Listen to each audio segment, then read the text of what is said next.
మనుషుల్ని భయపెట్టేది ఒకటి ఉంది. అప్పు కాదు, రోగం కాదు, మరి ఏంటి మనిషిని బాగా భయపెట్టేదంటే ఒకటి, అదే మరణం. రాజునైనా భయపెడుతుంది, బీదవాన్ని భయపెడుతుంది, ఏ వర్గానికి చెందిన వారైనా సరే భయపెట్టేది ఒకటే, మరణం. ఏ కులానికి చెందిన వ్యక్తి అయినా సరే అతడు భయపడేది ఒకే ఒక్కదానికి, ఏంటది? మరణం. మరణం. నువ్వేం చేస్తావు? నిన్ను చూసి ఎందుకు ప్రపంచం భయపడుతున్నది, మనుషులు భయపడుతున్నారు, ఘనులు భయపడుతున్నారు, ధనవంతులు భయపడుతున్నారు, అధికారులు భయపడుతున్నారు, రాజులు భయపడుతున్నారు. నీలో ఉన్న శక్తి ఏమిటి? మరణం అని అడిగినప్పుడు మరణం అంటుంది, దేహం నుంచి ఆత్మను వేరు చేస్తా. మొదటి మరణం ఏం చేస్తుందంట? మనిషి యొక్క దేహం నుంచి ఆత్మను వేరు చేస్తుందంట. అది మొదటి మరణం. రెండో మరణం ఏం చేస్తావు నువ్వు అంటే, నిత్య జీవం నుంచి వేరు చేస్తా. దేహం నుంచి ఆత్మను వేరు చేస్తావా? అవును. దేహం నుంచి ఆత్మను వేరు చేస్తావా? అవును. ఈరోజు కృపానంద గారు మరణించారంటే ఆయన దేహం నుంచి ఆత్మ వెళ్ళిపోయింది. ఆయన దేహం ఎక్కడుందండి? ఎక్కడుంది? సిమెంట్రీలో ఉంది, సమాధి పెట్టెలో, సమాధుల దొడ్డిలో ఆయన దేహం ఉన్నది, ఆత్మ వేరైపోయింది. ఒక మనుషుడు సజీవంగా ఉన్నాడు అంటే ఆ దేహంలో, ఆ మనిషిలో ఆత్మ ఉండాలి. ఆత్మ ఉంటేనే అతను సజీవుడు. ఆత్మ ఉంటేనే అతనికి విలువ ఉన్నది. ఒక మనుషుడు మరణించిన తర్వాత ఎవరు కూడా ఇంట్లో పెట్టుకోరండి. ఒక వారం రోజులు పెట్టుకుంటారేమో, నెల రోజులు పెట్టుకుంటారేమో, అంతకు మించి పెట్టుకోలేరు. కారణం ఏమిటయ్యా అంటే, ఆ దేహంలో ఆత్మ లేదు కాబట్టి ఆ దేహానికి కూడా విలువలేని పరిస్థితి. మరణమా, ఎంతకాలము నీ యొక్క విజయము? మరణమా, ఎంతకాలము మానవుని భయపడతావు? నీ శక్తి ఎక్కడిది? నీ బలం ఎక్కడిది అంటే ఏమంటుందో తెలుసా మరణము? నా బలము మానవుడు చేస్తున్నటువంటి పాపం. మానవుడు పాపం చేస్తాడు కాబట్టి నాకు బలం వస్తోంది. మరణము స్వాధీనం చేసుకుంటుంది, మరణము పరిపాలన చేస్తా ఉంది, మరణము లోపరుచుకుంటుంది. కారణం ఏమిటంటే మానవుడు చేసే పాపం. పాపం, పాపం. ఈ మరణమును చేయించిన వాళ్ళు ఎవరైనా ఉన్నారా భూమి మీద? ఏ మనుష్యుడు లేడు, ఏ మనుష్యుడు లేడు. ఎందుకంటే ప్రతి మనుషుల్లో పాపం ఉన్నది. పాపం కలిగిన మానవుడు మరణాన్ని జయించలేడు. పాపం లేని మానవుడు భూమి మీద ఒక్కడు లేడు. నీతిమంతుడు ఒక్కడు కూడా భూమి మీద లేడు. నీతిమంతుడు లేడు, పాపం లేని వాడు లేడు. కాబట్టి మరణాన్ని జయించటం ఎవరి వల్ల కాదు, ఎవరి వల్ల కాదు. ఒకవేళ మరణాన్ని జయించాలంటే పరిశుద్ధంగా ఉండాలి. అయ్యా, నేను పుట్టుకతోనే పాపంలో ఉన్నాను కదా, నేను పుట్టుకలోనే పాపంతో వచ్చాను కదా, నేను ఎలా పరిశుద్ధనవుతాను, ఎలా నేను పవిత్రీకరణ చేయబడతాను? పుట్టినప్పటి నుంచి పాలు తాగాం, ఆహారం తీసుకున్నాం, మాంసం తిన్నాం. నువ్వు ఏం తిన్నా సరే మరణం నుంచి నిన్ను కాపాడదు. ఎంతకాలం బ్రతుకుతావు? 60 ఏళ్ళు బతుకుతావేమో, 70 ఏళ్ళు బ్రతుకుతావేమో, 80 ఏళ్ళు బ్రతుకుతావేమో, 100 సంవత్సరాలు బతుకుతావేమో. నువ్వు 100 ఏళ్ళు తిన్నటువంటి మటన్ నిన్ను కాపాడలేదు, చికెన్ నిన్ను కాపాడలేదు, వరి అన్నం కాపాడలేదు, ఇడ్లీ కాపాడలేదు. ఏం తిన్నా ఈ దేహాన్ని నువ్వు పోషించుకున్నటువంటి ఏ ఆహారము కూడా నిన్ను మరణము నుండి కాపాడలేదు. ప్యాలెస్ లో పనిచేస్తున్న ఒక బ్రదర్ చెప్పారు, ఒకసారి ఆయన ప్యాలెస్కి వెళ్ళినప్పుడంట, చాలా రూమ్ అంతా పెద్ద డైనింగ్ టేబుల్ ఉన్నదంట. ఆ టేబుల్ నిండా కూడా అన్ని రకాల వంటకాలు చేసి పెట్టారంట. రాజు లంచ్కి వచ్చినప్పుడు ఆయన అది కొంచెం ఇది కొంచెం ఇది కొంచెం తింటాడు. ఈ భూమి మీద దొరికే అన్ని రకాల వంటకాలు అక్కడ పెట్టుకుంటాడు ఆయన. అయ్యా రాజుగారు, నువ్వు ఏం తిన్నా, ఎన్ని రకాల రుచులు వండించుకొని తిన్నా నీకు మరణం తప్పదు, మరణం తప్పదు. ఏ ఆహారం తిన్నా మరణం తప్పదు. ఈరోజు నువ్వు గంజి తింటున్నావేమో, నో ప్రాబ్లం. ఈరోజు ఒక్క పూట భోజనం చేస్తున్నావో, నో ప్రాబ్లం. ధనవంతుడికైనా బీదవాడికైనా మరణం ఒక్కటే. నా దగ్గర డబ్బు ఉంది, నేను బిర్యానీ రోజు తింటాన్నవాడు ఎక్కువ కాలం బ్రతకడండి. అలాగని గంజి తిన్నవాడు ఎక్కువ కాలం బ్రతకడండి. మరణం ఎవరికి చుట్టం కాదు, మరణం ఎవరికి బంధువు కాదు, మరణం ఎవరి మీద కనికరపడదు. అందరినీ కూడా మరణము తీసుకెళ్లిపోతా ఉంది. అప్పుడు యేసుక్రీస్తు ప్రభువు వారు ఒక మాట చెప్పారు. ఒకసారి బైబిల్ తీద్దాం. యోహాను సువార్త 6వ అధ్యాయం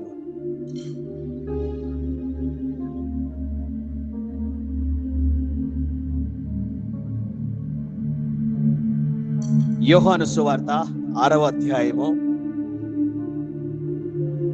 47వ వచనం. నా యందు విశ్వాసముంచు వాడే నిత్య జీవము గలవాడు. హల్లెలూయా. కొడదామా చప్పట్లు యేసుక్రీస్తు ప్రభు వారికి. కొంచెం గట్టి కొడదామా యేసుక్రీస్తు ప్రభు వారికి.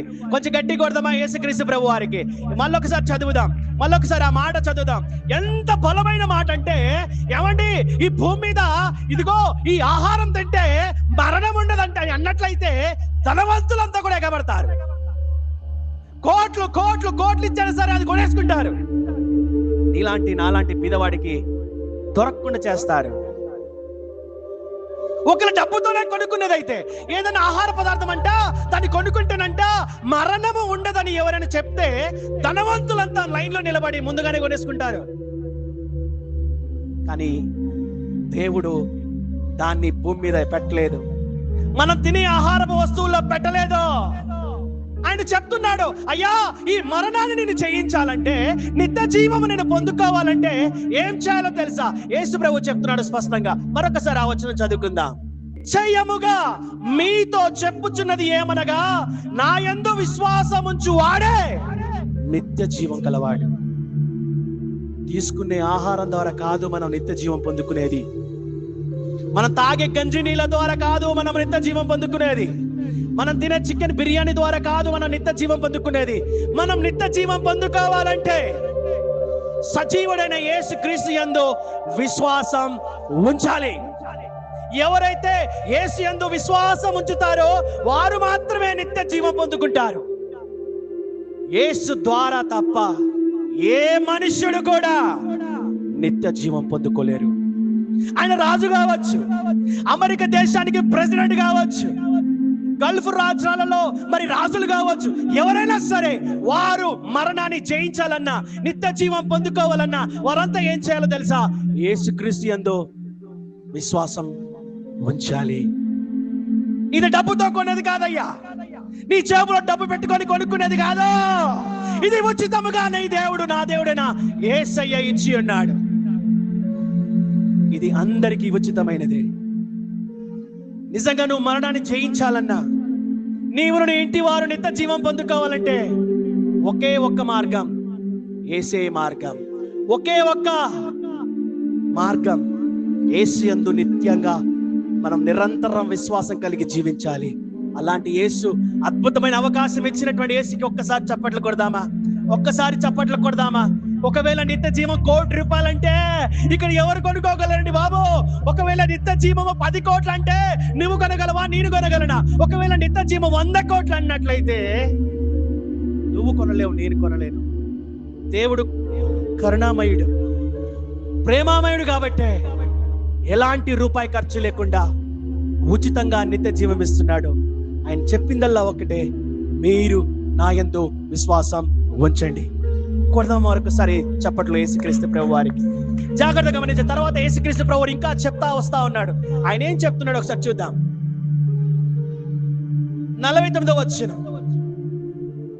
మీ పితరులు అరణ్యంలో మన్నాను తినను చనిపోయిరి, దీనిని తినువాడు చావకుండునట్లు పరలోకము నుండి దిగి వచ్చిన ఆహారము ఇదే, పరలోకము నుండి దిగి వచ్చిన జీవాహారమును నేనే. ఎవడైనను ఈ ఆహారము భుజించితే వాడు ఎల్లప్పుడూ జీవించును, మరియు నేనిచ్చు ఆహారము లోకమునకు జీవము కొరకైన నా శరీరమే అని మీతో నిశ్చయముగా చెప్పుచున్నాను అనెను. హల్లెలూయా. జాగ్రత్తగా గమనించండి, యేసుక్రీస్తు ప్రభువారు ఏం చెప్తున్నారంటే మన్నా గురించి చెప్తున్నారు. మన్నా గురించి మనం ఆలోచన చేస్తే, జాగ్రత్త ఒకసారి పేజీలు వెనక్కి తిప్పేస్తే నిర్గమకాండానికి వెళ్ళిపోదాం.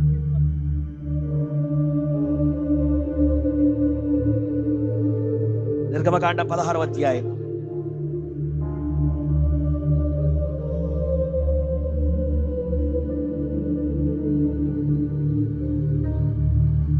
హల్లెలూయా.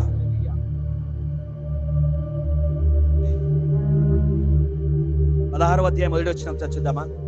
తర్వాత ఇశ్రాయేలు సమాజమంతయును ఏలీము నుండి ప్రయాణమైపోయి వారు ఐగుప్తు దేశంలో నుండి బయలుదేరిన 2వ నెల 15వ దినమున ఏలీమునకు సినాయికి మధ్యనున్న సీను అరణ్యమునకు వచ్చిరి. ఆ అరణ్యములో ఇజ్రాయేలు సమాజమంతయు మోషే అహరోనుల మీద సనిగెను. ఇజ్రాయేలీలు మేము మాంసము వండుకొను కుండల యొద్ద కూర్చుండి తృప్తిగా ఆహారము తిన్నప్పుడు యెహోవా చేత వలన ఎలా చావకపోతుమి? ఈ సర్వ సమాజమును ఆకలి చేత చంపుటకు ఈ అరణ్యములోనికి మమ్మను అక్కడి నుండి తోడుకొని వచ్చితనని వారితో అనగా. జాగ్రత్త గమనించండి ప్రియ జనాంగమా, దేవుని పిల్లలారా. ఇజ్రాయెల్ ప్రజలు ఈజిప్టు దేశం నుంచి వాగ్దానము చేయబడిన కానానికి ప్రయాణం కట్టారు. వాళ్ళు వెళుతున్నటువంటి మార్గం ఎలాంటిదయ్యని ఆలోచన చేస్తే అది ఎడారి. ఎడారిలో జీవం ఉండదు. నువ్వు ఏ మొక్కేసినా అది బతకదు. మనిషి బ్రతకాలంటే భూమి ఆహారం ఇయ్యాలి. జాగ్రత్త గమనించండి. భూమి మీద మనం నిలుచొని నడుస్తున్నాం, పరిగెత్తుతున్నాం, బ్రతుకుతున్నాం, తిరుగుతున్నాం. ఈ భూమి తన ద్వారా వచ్చిన ఆహారము ద్వారా మనల్ని బతికింపజేస్తా ఉంది. ఎంతకాలం? 60 ఏళ్ళు, 70 ఏళ్ళు, 80 ఏళ్ళు, 90 ఏళ్ళు, 100 ఏళ్ళు అనుకుందాం. అదే భూమి మళ్ళీ మనల్ని మింగేస్తోంది. భూమి ఆహారం ఇవ్వకపోతే మనిషికి మనుగడ లేదు. ఇజ్రాయెల్ ప్రజలంతా కూడా ప్రయాణం గడుతున్నారు. ప్రయాణం అంటే ఒక చోట వండి పంట వేసుకొని, పొలాలు వేసుకొని, మరి పంట సంపాదించుకొని వండుకున్నంత లేదు. అదంతా కూడా ఎడారి. ఎవరైనా గల్ఫ్ దేశానికి వెళ్ళారా? కొన్ని వీడియోలో చూసారా? ఎవరైనా చూసారా? ఒకసారి చూడండి. మొత్తం ఎడారి అక్క. ఇలా చూస్తే 100 కిలోమీటర్ మొత్తం ఇసుకే ఉంటుంది. ఇలా చూసిన 100 కిలోమీటర్ ఇసుకే ఉంటుంది. ఇలా చూసిన 100 కిలోమీటర్ ఇసుకే, మొత్తం ఇసుకే. భూమి ఏమాత్రం కూడా అనుకూలించదు పంటలు పండించడానికి. మరి అలాంటప్పుడు ఈ లక్షల మందిని ఎలా పోషించాలి? ఆకలేస్తా ఉంది. ఒక పూట తినకపోతే మనం అల్లాడిపోతాం. 2 పూటలకి 3 పూటలకి అసలు ఆహారమే లేకపోతుంటే ఇంకేం చేస్తారు? ఏం చేయాలో తెలియక ఆ ప్రజలంతా కూడా దైవజనుడైనటువంటి మరి మోసే మీద, అహరోను మీద సనగడం మొదలు పెట్టారు. వాళ్ళు అంటూ ఉన్నారు, మేము ఈజిప్ట్ దేశంలో బానిసలుగా ఉన్నప్పుడు ఆ కుండల మధ్య తింటూ, మాంసం తింటూ చచ్చిపోతే బాగుండు. ఏమండి? కొంతమందికి పొట్టే దేవుడు, తిండే దేవుడు. సస్య సత్యంగానే బిర్యానీ తిని చావాలనుకుంటారు. ఈ ఇజ్రాయెల్ ప్రజలు ఎంత దారుణంగా ఉన్నారంటే, దేవుడు నడిపిస్తున్న మార్గం కన్నా తిండి ముఖ్యమైపోయింది. ఆకలేస్తుందండి. అప్పుడు ఏం చెయ్యాలి? మోసే గారండి, మా ప్రజలు ఉన్నారు కదా, మన ప్రజలు ఉన్నారు కదా, అందరికీ ఆకలేస్తోంది. చిన్నపిల్లలు ఉన్నారు, ముసలి వాళ్ళు ఉన్నారు, అన్ని వయసుల వాళ్ళు ఉన్నారు, ఆకలికి తట్టుకోలేకపోతున్నారు. మీరు ప్రార్థించండి, మనమంతా ప్రార్థిద్దాము, దేవుడు సహాయం చేస్తారని చెప్పట్లేరు. ఏమయ్యా మోసే, మమ్మల్ని చంపడానికి తీసుకొచ్చావా? అక్కడ సమాధులు లేవని ఈ ఎడారిలో సమాధి చేయడానికి తీసుకొచ్చావా అని సనిగారు, గునిగారు. జాగ్రత్త గమనించండి. దానికి అనుకూలంగా లేదు. ఎప్పుడైతే భూమి ఆహారం ఇవ్వడానికి అనుకూలంగా లేదో అప్పుడు మింగడానికి ప్రయత్నం చేస్తుంది. జాగ్రత్త గమనించండి. ఎప్పుడైతే మానవుడికి ఆహారము భూమి ఇవ్వడం ఆగేస్తుందో మానవుడు ఏమైపోతాడు? చనిపోతాడు, భూగర్భంలోకి వెళ్ళిపోతాడు. ఇప్పుడు వాళ్ళకున్న ఆప్షన్ల్లో ఒకటే. ఆకలి చాలా ప్రమాదం అమ్మా. ఆకలే దొంగతనం చేయమని చెప్తుంది, ఆకలే మోసం చేయమని చెప్తుంది, ఆకలే పాపం చేయమని చెప్తుంది. ఆకలి చాలా డేంజర్. ఈ ఆకలి కలిగినప్పుడు మనం తప్పుడు నిర్ణయాలు తీసుకోకూడదు. కానీ ఈ ఆకలి కలిగినప్పుడు నువ్వు పట్టుకోవాల్సింది యేసయ్య పాదాలు. అక్కడున్న ప్రజలంతా కూడా వాళ్ళంతా కూడా సనుగుతున్నారు, గురుగుతూ ఉన్నారు. ఇప్పుడు జాగ్రత్తగా గమనించండి. ఆహారము భూమి నుంచి రాదు కూడాను. ఒకరా, ఇద్దరా, ముగ్గురా, నలుగురా, లక్షల మంది ఉన్నారు. ఎలా పోషించాలి? అప్పుడు మోసే ప్రార్థించగా దేవుడు కనికరపడి ఆయన 2 చేశాడు. ఇదిగో సాయంత్రం పూట నేను మాంసం ఇస్తాను, ఉదయం పూట నేను మన్నాను ఇస్తానని చెప్పాడు. 12వ వచనం చూడండి, 16-12. నీవు సాయంకాలమున మీరు మాంసము తిందురు, ఉదయమున ఆహారము చేత తృప్తి పొందుదురు. అప్పుడు మీ దేవుడైన యెహోవాను నేనే అని మీరు తెలుసుకుందురని వారితో చెప్పెను. చెప్పుము అని ఎవరితో అంటున్నాడు? దేవుడు మోసకి చెప్తున్నాడు.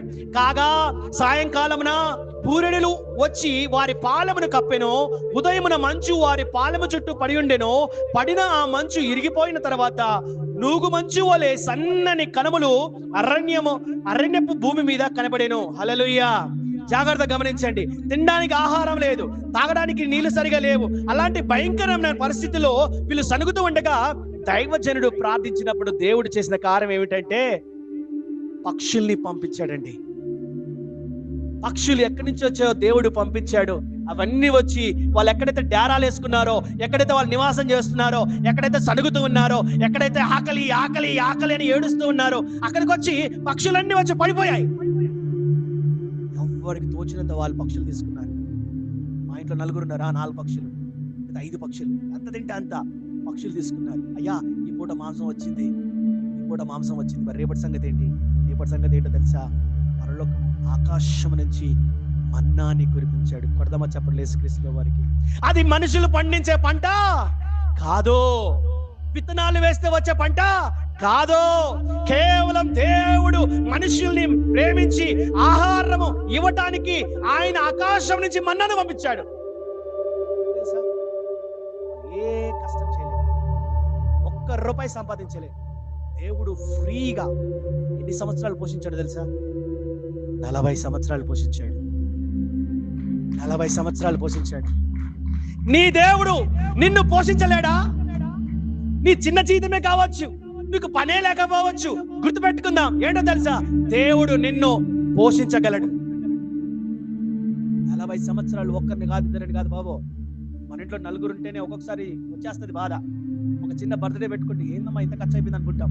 నెల రోజులు సంపాదన బర్త్డేకి అయిపోద్ది కదా కదా. కానీ నా దేవుడు మామూలు దేవుడు కాదు, మన దేవుడు మామూలు దేవుడు కాదు. ఆ రోజు ఇజ్రాయెల్ ప్రజలందరికీ కూడా ఆకాశం నుంచి మన్నాను కురిపించాడు. మన్నా అంటే ఏంటి? మన్నా అంటే ఇదేమి తింటుంటే ఎలా ఉందంట తెలుసా? తీయగా తేనె వల్ల ఉందంట. వాళ్ళు ఎన్ని దినాలు పోషింపబడ్డారంటే మరలా వాగ్దానము చేయబడిన భూమి దగ్గరికి వెళ్ళి ఆ భూమి పండించిన పంట తినేంత వరకు వాళ్ళకి దేవుడు పోషించాడు. కొడదామా చప్పట్లు యేసుక్రీస్తు ప్రభు వారికి, కొడదామా యేసుక్రీస్తు ప్రభు వారికి. ఇప్పుడు మళ్ళీ వెళదాం వెనక్కి. యోహాను సువార్త 6వ అధ్యాయానికి వెళ్ళిపోదాం. మరలా యేసుక్రీస్తు చెప్పిన మాట ఒకసారి చూద్దాం. జీవాహారము నేనే, మీ పితరులు అరణ్యంలో మన్నాను తినడనో చనిపోయేది. మన్నాను తిన్నారు, వాళ్ళు కష్టపడలే, శ్రమపడలే, వాళ్ళు మన్నాను తిన్నారు. ఆకాశం నుంచి కురబడినటువంటి మన్నాను తిన్నారు. కానీ ఆ మన్నాను తిన్న వాళ్ళు చనిపోయారు. వాళ్ళని మరణం నుంచి కాపాడలేకపోయింది. హల్లెలూయా. మనం తీసుకునే శరీర ఆహారము మనల్ని మరణం నుంచి కాపాడదు. యేసుక్రీస్తు ప్రభువు అదే చెప్తున్నారు. ఇదిగో మీ పితరులు మన్నాను తిన్నారు కదా, వాళ్ళు కూడా చనిపోయారు. ఒకవేళ నువ్వు మరణాన్ని జయించాలన్నా, మరణం నుండి తప్పించుకోవాలన్నా, మొదటి మరణము, రెండో మరణం, ఈ రెండింటి నుంచి నీకు ఎలాంటి హాని జరగదంటే ఒకే ఒక్క ఆహారం ఉంది. అదేంటో తెలుసా? నేనే అంటున్నాడు. ఇదిగో నీ ఎదుటనే ఉంది క్రీస్తు శరీరము, క్రీస్తు రక్తము.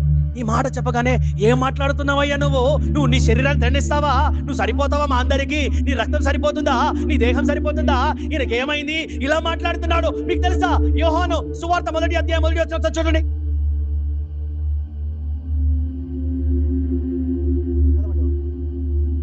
ఆది యందు వాక్యం ఉండెను, వాక్యము దేవుని యొద్ద ఉండెను, వాక్యమే దేవుడై ఉండెను.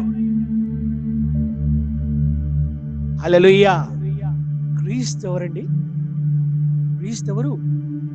క్రీస్తు ఎవరు మాట? వాక్కు. ఏం తినాలంటే మనము వాక్యమును భుజించాలి. వాక్యమే, నీ వాక్యమే నన్ను బ్రతికింపచేసేది, నీ వాక్యమే నన్ను జీవింపచేసేది. దేవుడు వాక్యనండి. ఈ సృష్టిని చేసింది కూడా దేవుడు తన వాక్కు ద్వారానే. ఆ వాక్యే శరీరధారై నీ కోసం నా కోసం భూలోకానికి వచ్చాడు. ఎందుకు వచ్చాడు తెలుసా? కలువరి శిలువలో తన ప్రాణాన్ని అర్పించి, ఆయన రక్తాన్ని చిందించి, నా పాపాలన్నీ కడిగివేసి మరణాన్ని నుండి జీవానికి దాటించడానికే యేసయ్య భూలోకానికి దిగివచ్చి ఆయన చెప్తున్నాడు, జీవాహారము నేనే. మీ పితరులు అరణ్యంలో మన్నాను తినను చనిపోయిరి, దీనిని తినేవాడు చావకుండానట్లు పరలోకం నుండి దిగివచ్చిన ఆహారము ఇదే. పరలోకం నుండి దిగివచ్చిన జీవాహారము నేనే. ఎవడైనను ఈ ఆహారము భుజించితే వాడెల్లప్పుడు జీవించును. మరియు నేనిచ్చు ఆహారము లోకమునకు జీవము కొరకైన నా శరీరమే. ఎవరైతే ఆయన శరీరాన్ని పూజిస్తారో, ఎవరైతే ఆయన రక్తముని స్వీకరిస్తారో వాళ్ళకే నిత్య జీవం ఉంటుంది.